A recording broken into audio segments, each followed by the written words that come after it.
clocks. But now one study is asking whether men should worry about whether their biological clocks are ticking, just like women. Our Joyce Evans live in Bryn Mawr. So Joyce, question is whether young men should think about freezing their sperm. Well, Lucy, you know that for many young men, donating sperm is a way to make some extra cash and to help some people out. Well, that new study suggests that some of them might want to think about keeping some in the bank for themselves. Looks like a nice high sperm concentration, a healthy sperm motility. A large percentage of them are swimming. Looks really good.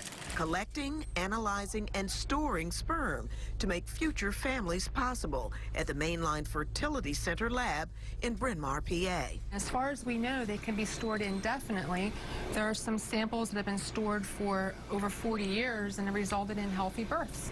But with the percentage of older men fathering children increasing over the past 40 years, researchers behind a new study out of Rutgers University strongly suggest men start freezing their sperm before age 35. We naively thought sperm was relatively ageless, and we've been recognizing over the past decade or more that there are certain problems that are more prevalent when the men are over 50, for instance, or maybe over 45. Fertility expert Dr. Michael Glassner, who's nearly 60 himself, says he never even thought about freezing his own sperm. He now has a 2-year-old and a 6-year-old at home. He says, yes, children of older dads could be born prematurely, have a higher likelihood of autism, OCD, and other issues. But otherwise, you can't test for any of these, and there's no markers to say, hey, this 55-year-old is more likely to give us a problem than somebody else.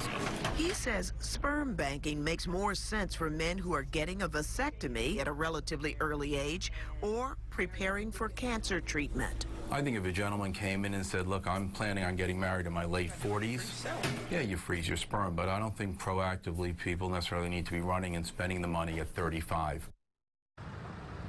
Now, Dr. Glassner says he's a little bit worried that a knee-jerk reaction to all this might unnecessarily drive up health care costs. To freeze your sperm is $200 and then another $300 every year to store it. Now, that's only a fraction of the cost to women to freeze eggs, but your insurance may or may not pay for it, Lucy.